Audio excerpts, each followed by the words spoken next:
Graça e paz. Você vai acompanhar agora um dos estudos baseados na segunda epístola de Pedro.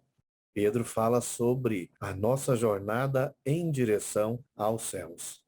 Se você tem assistido os nossos vídeos e o nosso canal tem te abençoado, inscreva-se, curta os vídeos, comente, compartilhe. Que Deus te abençoe. Bom estudo. Shalom Adonai. Hoje nós iremos iniciar segunda de Pedro, vamos ler o capítulo 1 inteiro. Simão Pedro, servo e apóstolo de Jesus Cristo, aos que conosco obtiveram fé igualmente preciosa na justiça do nosso Deus e Salvador Jesus Cristo.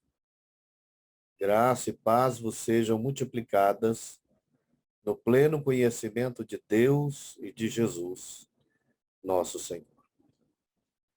Visto como, pelo seu divino poder, nos têm sido doadas todas as coisas que conduzem à vida e à piedade, pelo conhecimento completo daquele que vos chamou para a sua própria glória e virtude, pelas quais nos têm sido doadas as suas preciosas e muito grandes promessas, para que por elas vos torneis co-participantes da natureza divina, livrando-vos da corrupção das paixões que há no mundo. Por isso mesmo, vós, reunindo toda a vossa diligência, associai com a vossa fé a virtude, com a virtude o conhecimento, com o conhecimento o domínio próprio, com o domínio próprio a perseverança, com a perseverança a piedade, com a piedade a fraternidade, com a fraternidade o amor. Porque estas coisas existindo em vós e em vós aumentando, fazem com que não sejais nem inativos, nem infrutuosos no pleno conhecimento de nosso Senhor Jesus Cristo. Pois aquele a quem essas coisas não estão presentes é cego, vendo só o que está por perto, esquecido da purificação dos seus pecados de outrora. Por isso, irmãos, procurai com diligência cada vez maior confirmar a vossa vocação e eleição, porquanto, procedendo assim, não tropeçareis em tempo algum. Pois desta maneira é que vos será amplamente suprida a entrada no reino de nosso Senhor e Salvador Jesus Cristo. Por esta razão, sempre estarei pronto para trazer-vos lembrados acerca dessas coisas, embora estejais certos da verdade, já presente convosco e nela confirmados. Também considero justo, enquanto estou nesse tabernáculo, despertar-vos com essas lembranças, certo de que estou prestes a deixar o meu tabernáculo, como efetivamente nosso Senhor Jesus Cristo me revelou. Mas de minha parte, esforçar-me-ei diligentemente, por fazer que a todo tempo, mesmo depois da minha partida, conserveis lembrança de tudo. Porque não vos demos a conhecer o poder e a vinda de nosso Senhor Jesus, seguindo fábulas engenhosamente inventadas, mas nós mesmos fomos testemunhas oculares da sua majestade, pois ele recebeu da parte de Deus Pai honra e glória, quando pela glória excelsa lhe foi enviada a seguinte voz: esse é o meu filho amado, em quem me comprazo. Ora, essa voz vinda do céu, nós a ouvimos quando estávamos com ele no Monte Santo. Temos assim tanto mais confirmada a palavra profética, fazeis bem em atendê-la, como a uma candeia que brilha em lugar tenebroso, até que o dia clareie e a estrela da alva nasça em vosso coração. sabendo primeiramente isso, que nenhuma profecia da Escritura provém de particular elucidação, porque nunca, jamais, qualquer profecia foi dada por vontade humana. Entretanto, homens santos falaram da parte de Deus, movidos pelo Espírito Santo. Que capítulo lindo, né? Que capítulo lindo. São 3 capítulos, primeira, segunda de Pedro, bastante intensos, muito bem escritos. Mas veja que Pedro continua falando sobre a transformação que deve viver o cristão. Vamos lá. Então, quem é o autor dessa epístola? O mesmo da anterior, Pedro, aquele chamado por Jesus, servo e apóstolo. É muito bacana como ele se apresenta primeiro como servo, com muita humildade diante de Deus, e só depois como apóstolo, que vem da palavra grega apóstolo, que significa mensageiro, enviado, né? Um mestre, que era comumente usado para os 12 discípulos escolhidos por Jesus para representá-lo após a sua morte. E, claro, ensinando aos demais até chegar na gente. Na atualidade, eu já escutei muita gente convencida por algumas doutrinas que circulam por algumas igrejas de que nenhum cristão deve se considerar servo de Deus ou servo de Jesus. Que afirma que quem se considera servo não está se considerando filho. Eles pegam a parábola do filho pródigo e levam ela na literalidade, fazem inclusive uma má interpretação, desfocando o ensino de Jesus, porque a parábola do filho pródigo ela tem um motivo ali, ela tem um propósito. Quando você lê o capítulo todo, você vê que Jesus contou 3 parábolas para exemplificar o que ele tentava ensinar para os discípulos e também para a turma dos judeus que estava por ali. Mas muita gente usa essa parábola, esquartejando e criando interpretações diversas e muitas vezes até que se chocam, para fundamentar doutrinas que eles inventam, bem engenhosas. E aí eles dizem que quando o filho pródigo chega na casa do pai, retornando daquela volta que ele fez pelo mundo, todo complexado, com a ideia de que o pai o aceitaria como servo, e aí ele fala isso para o pai: olha, não sou digno de ser chamado seu filho, me considera como teu servo.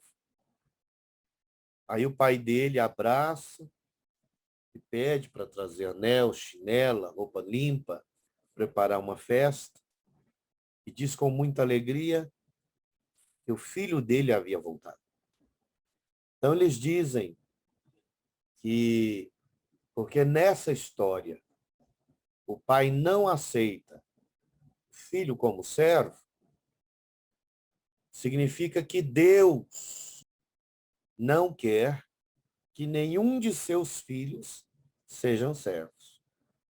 E aí eles usam disso para falar que todo crente que deseja ser servo de Deus não entendeu a teologia da graça. Porque se ele tivesse entendido a teologia da graça, ele não ia querer ser servo, mas ia aceitar que, sendo filho, é superior ao servo. E aí eles pegam também João capítulo 15, quando Jesus fala assim, olha, servo não sabe o que o seu senhor irá fazer, mas os amigos sim.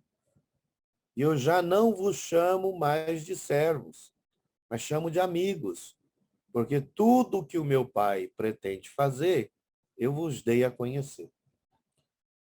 E aí, usando também João 15, eles dizem que todo crente que insiste em ser servo de Deus não desenvolverá intimidade com Deus. E falam que na antiga aliança, Deus exigia que os crentes fossem servos, mas que na nova aliança, de intimidade, de ousadia, os crentes devem se comportar como íntimos de Deus, amigos e filhos. É uma falácia tudo isso, porque nem no Antigo Testamento o povo de Israel é chamado só de servo, nem no Novo Testamento o ensino completo pretende eliminar nossa condição de servos do Senhor. Um príncipe serve ao rei. Uma princesa serve ao rei. Os filhos do rei também são seus servos. Em uma monarquia, não existe esse tipo de ajustamento no qual os filhos do rei não são servos do rei. Eles estão a serviço do rei. Em uma monarquia, por mais que os filhos do rei estejam acima de todos os demais súditos, eles continuam servos do rei. Ainda que tenham intimidade, continuam servos do rei. Se você assistir qualquer filme que tenta representar a historicidade de uma monarquia, você perceberá que os filhos de um rei devem servi-lo. E se ele não faz isso, ele pode chegar a ser condenado à morte. Ser filho de Deus não nos libera para não sermos servos de Deus. E aí, se você percorre as epístolas, quase sempre você verá o autor da epístola se chamando de servo de Deus, servo de Jesus. Também encontrará inúmeras citações nas quais a igreja é chamada de serva de Deus. O cristão chamado de servo. Não sei de onde essas pessoas fazem essas confusões. Na verdade, já tem muita gente que pensa que isso vem de um coração profundamente rebelado que luta contra a necessidade de rendição a Deus. E nessa tentativa de ser um cristão rebelde, que faz o que bem entende e cria uma religião paralela ao verdadeiro cristianismo, eles se desconsideram como servos. E aqui veja toda a temática que nós iremos estudar do capítulo 1 irá dizer que se você fizer tudo o que ele está ensinando, veja só que no versículo 8, você não será inativo, nem será infrutífero. Ou seja, você será atuante no reino e você produzirá frutos como um bom servo do nosso Senhor Jesus Cristo. Nós precisamos aprender a servir. A igreja não pode ser somente frequentada. Você não pode ser um mero frequentador. Isso faz parte. Todo mundo deve frequentar a igreja. Também está aqui. Veja, ele diz aqui, a gente vai seguir depois, né? A fé deve vir com virtude, conhecimento, domínio próprio, perseverança, piedade, e a piedade com fraternidade. Todo mundo tem que congregar. Todo mundo. Mas não é somente congregar. É preciso também servir. Você precisa estar envolvido no serviço do rei. Você precisa servir aos seus irmãos, aos servos do rei. Nós precisamos nos disponibilizar, sermos úteis na construção do cristianismo do nosso tempo. Nós somos o povo que representa Deus em nossa geração. E precisamos ser mais que espectadores. Precisamos ser representantes desse reino. Precisamos ser muito mais que meros frequentadores de igreja, representantes do reino, do nosso Pai, de sua vontade, de seus ensinos. Se você ler os 4 evangelhos, verá que Jesus nos chama para trabalhar. A seara é grande e os ceifeiros são poucos. Ele dá ordem para que todos os que são chamados pelo seu nome discipulem, evangelizem, congreguem, se ajudem mutuamente. Depois, indo para o livro de Atos, vemos isso acontecer ali, mesmo debaixo de terrível perseguição. Nas epístolas, essa doutrina é desdobrada e você aprende bastante sobre a necessidade de frutificar, de ajudar, de apoiar. E lá vemos múltiplas formas de fazer isso. Seja, claro, no geral de todos nós, propagadores da palavra de Deus, discipulando, consolidando, evangelizando. O que é o evangelho? Evangelizar. Quando você ensina alguém que desconhece a palavra de Deus, quando você esclarece para alguém que ainda não se entregou ao Senhor, o que isso significa e como isso pode ser feito. A partir do momento que a pessoa decide aproximar-se de Deus e buscar uma vida em sintonia com o Senhor, ela precisa aprender coisas básicas sobre a fé, sobre Jesus, Espírito Santo, batismo, dons, frequência à igreja, hierarquia de igreja, contribuição, oração. Essas coisas básicas que ninguém pode esquecer fazem parte de diálogos iniciais da fé, chamados de consolidação ou discipulado. Quando você ensina a pessoa isso que é básico, que é inicial, rudimentar, você dá a ela condições de começar a caminhar. Esse acompanhamento no primeiro ano de cristão, 2 ou 3 no máximo, é chamado de consolidação e discipulado. Além disso, você tem os trabalhos. A Bíblia fala isso em Romanos 14, aconselhar. Muita gente tem esse dom e pode fazer isso durante a vida. Você tem os ministérios da igreja, nos quais você pode trabalhar, contribuir, administrar, serviço de diaconia, que envolve limpeza, proteção, segurança, manutenção, serviço solidário. Muita coisa pode ser feita para que a casa de Deus funcione e os irmãos sejam bem cuidados.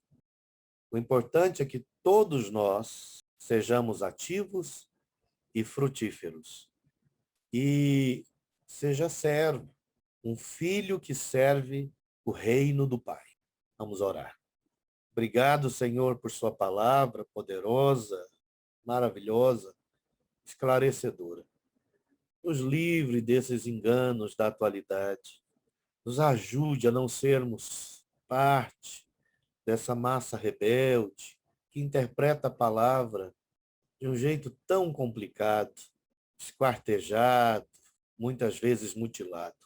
Queremos seguir o que o Senhor ensinou, aprendendo a sua palavra e, a partir dela, aceitando as transformações que a fé promove. Abençoe o dia dos teus servos. Abençoe, Pai querido, aqueles que da igreja estão gripados, aqueles que estão enfrentando a Covid, aqueles que estão apavorados, em pânico, ansiosos, os desempregados. Dê a todo o teu povo capacidade de ganho do pão com dignidade e com o suor do rosto. Muito obrigado, meu Deus, pelas riquezas da sua escritura. Todos estamos em suas mãos, em nome de Jesus. Amém. Deus abençoe a todos. Obrigado por ter acompanhado mais um estudo baseado nos ensinos do apóstolo Pedro. Se você gostou desse vídeo, inscreva-se, curta, compartilhe. Deus abençoe sua vida. Até o próximo vídeo.